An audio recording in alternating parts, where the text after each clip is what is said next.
Thank you, everybody, for coming to the Aaron Torres Podcast YouTube page. If you could do me a quick favor, see that little subscribe button at the bottom of your screen? Go ahead, click that subscribe button. Really does help our channel grow, our audience grow, and I really do appreciate it more than you know. So click that subscribe button. Appreciate your support. Now, here's the video that you came here for. All right, everybody. Hi, back. Good to be back. So if you are subscribed to the Aaron Torres Pod YouTube channel, by the way, if you're not, what are you doing? We're so close to 50,000 subscribers. We're at about 49.3 or so. Need you to tell a friend, tag a friend, have them subscribe to the channel for all sorts of college hoops coverage. But speaking of college hoops coverage, if you're subscribed to the channel, then you know that late Thursday, I guess it was, late Thursday, early Friday, we did have a big piece of recruiting news. We reacted to it earlier in the day. That big piece of recruiting news involves that player right there, Caleb Wilson. 5-star forward from Atlanta, stays up late, does Inside the NBA. And, with the guys on Inside the NBA, he does, in fact, make his college decision. We talked about it. He chose North Carolina. But what I want to do now is take half a second and talk about it from the Kentucky side of things, because basically while Caleb Wilson is not going to be a Kentucky Wildcat, I don't think it's something that Kentucky fans should be angry or frustrated about. And I kind of want to talk about where they go from here, because I do still believe they have some really good options. So first off, really quick, in terms of Caleb Wilson, in terms of Kentucky, I actually want to do something that's maybe a little bit unpopular with Kentucky fans right now. And I don't think listen, I'll be honest. I don't think most Kentucky fans care. I think most Kentucky fans understand it's a portal world. We'll get a good player in the spring. But I actually want to give Mark Pope a little bit of credit here, because ultimately the kid chooses North Carolina. But what I will say is a couple things. Is one, first of all, let's just remember the circumstances that Mark Pope was up against when he took this job. He takes the job in April, okay? So most of the players in the class of 2025 have a year-plus relationship with the schools that are recruiting them. Well, guess what? Jasper Johnson had a year-plus relationship with North Carolina and Alabama. Mark Pope convinces the kid to come to Kentucky anyway. Caden Lewis had relationships with Duke and UConn and whatever. He convinces Caden Lewis to become a Wildcat. Same with Malachi Moreno, who had plenty of great options. He's a Wildcat.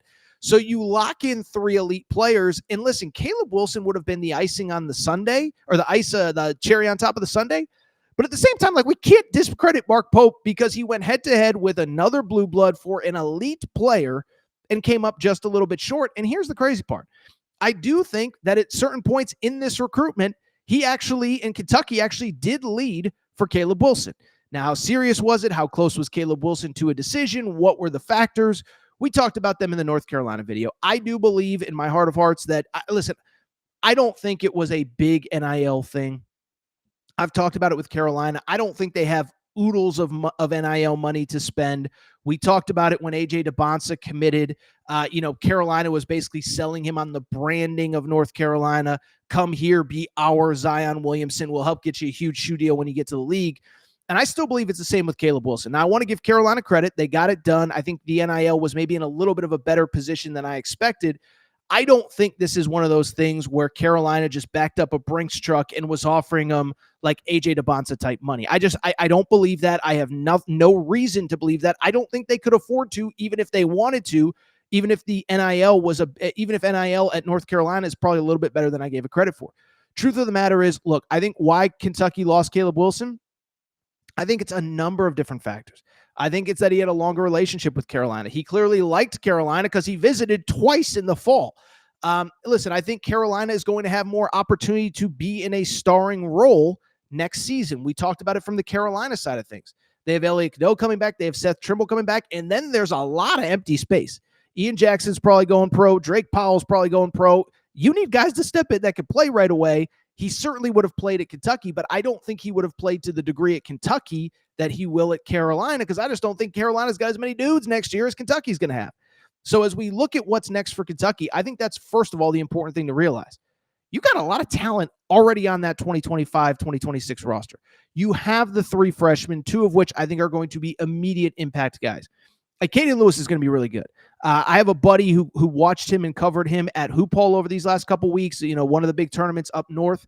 Was like, this kid was way better than I thought. Not a huge point guard, but he gets to his spots, makes his plays, buckets, this, that, the other thing. He said, so Caden Lewis is going to be really good for Kentucky next year immediately. Jasper Johnson is going to be really good. Malachi Moreno, I think he's a little bit more of a developmental kid, but man, I love everything about that kid. Footwork, touch around the rim, all that good stuff. So you have 3 good freshmen coming in. You also have a lot of talent around those 3 freshmen that's returning as well. Listen, I know there's some mixed things about Otega Oweh. Could he go pro after this year? I saw my buddy Jack Pilgrim the other day say that he thinks that as of right now, the plan is for Otega Oweh to come back to college next year. It wouldn't surprise me. I think Otega Oweh has improved his draft stock. I don't think if Otega Oweh declares he's like a lock top 15 or top 20 pick, and in the NIL world, maybe it's worth coming back for another year to make more money and better position yourself for the 2026 NBA draft. So right now, I'd lean towards Otega Oweh returning. Brandon Garrison gets better every single game. I really like the way that kid has developed. The 3 freshmen, if you include Colin Chandler. Colin Chandler, every time he steps on the court, looks good to me. Apparently, Mark Pope doesn't feel like he's ready. That's fine. That's his prerogative. But I think Travis Perry has surprised me. I almost called him Travis Kelce. Travis Perry, I thought, has looked better than I was frankly maybe expecting to this point as he's gotten forced into action with Kirk Kriisa. By the way, I know there's some talk about Kirk Kriisa maybe trying to get a red shirt and be eligible for next year. That's another conversation. But you have Trent Noah as well. So Travis Perry, Colin Chandler, Trent Noah. You have Brandon Garrison. I still lean towards Otega Oweh coming back. And also, you have 3 really good freshmen. So that right there alone is a really good core. But I would also add this. There's going to be plenty of options at that 4 spot, at that forward spot to replace Caleb Wilson now that you didn't get him. 1, stick with the high school ranks. Nate Ament, top 5 prospect, unbelievable talent. That recruitment is wide open, okay? I saw he put out a list of maybe 15? I don't remember exactly how many. But he is a kid that, listen, he's an interesting prospect. He really kind of developed pretty late and kind of blew up late like last summer. And I still think, and I talked about this in the fall, I feel like his recruitment, he's still kind of new to the recruiting thing. Like from what I mean by that is that's not a kid that, in my opinion, is in like a super big rush to commit right away. Took a bunch of visits in the fall. Think it's worth noting. Visited Virginia. I don't think Virginia is going to be a factor. That's kind of the home state school. Texas. Duke is obviously a favorite, but Duke has a lot of talent already. And I think Kentucky is now trying to work their way into the mix with Nate Ament. Louisville's trying to work their way into the mix with Nate Ament. But why I bring it up, I think his recruitment is still very wide open for a player now with just 2 or 3 months left in high school. I think he's a kid that's going to evaluate things into the spring, look at rosters, and he might not be committing until April or May. That's a good thing if you're Kentucky and you really want to make a run at him.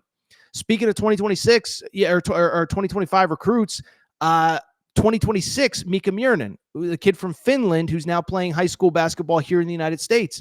He's in 2026. Every indication I have is that he'll eventually end up in 2025. And so I just bring it up to very simply say that all indications are that he will be a member of the class of 2025. Euro big man, makes plays, this and that. He's another one. He's still in the very early process of his recruitment, but everybody seems to think that he will be a 2025 kid when it's all said and done. And so you look at a player like that, wide open recruitment, a kid that has heard from everybody. You know, I know he visited Michigan over the course of the fall. He visited Arkansas, but he's mentioned like, hey, Duke's getting in the mix. Carolina's getting in the mix.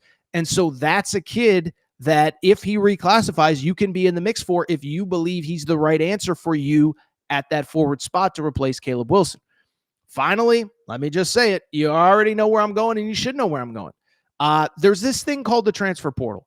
And this thing called the transfer portal puts out hundreds of very good players every single year. Now, are all of them Kentucky good? I don't think so. But I just bring it up because if that is still an area of need in a couple months, there are going to be plenty of options available. And I'm not going to start speculating on who that could be. That's not fair to kids. I will never, or I'll try never anyway, to talk about players who are not yet in the portal. I don't want to put that burden on them of, oh, is this kid going to enter, whatever. The point I'm trying to make is that there are going to be so many players enter this thing. And I'll tell you this. I was talking to an agent, actually, somebody in the agent world earlier this week. And we were talking about how the fact that because there's no more COVID year, I actually think there's going to be more kids that enter this year because the demand is not going to change in terms of the quality of players that are needed by all these schools. The supply is going to go down. So now I think there's going to be more kids entering because they're going to realize there's money to be made as transfers. So the point I'm trying to make is, if you're a Kentucky fan, you're allowed to be frustrated over Caleb Wilson. Again, I never tell any fan how to feel, but I think you actually got to feel pretty good because you're actually going into the fall or into the spring, in much better shape than most schools in the spring cycle. I mean, you're really going to have a spot or two to fill, but not nearly as many as a lot of other places. So it's a disappointing day for Kentucky fans. I understand you wanted Caleb Wilson, but the counter to that is you are going to have plenty of options. And oh, by the way, you know what we do on this show. We hope in Pope. We believe in Pope, and I am not worried about Kentucky one bit. By the way, as always, make sure you're following our Torres on UK Twitter page for all your late-breaking Kentucky news.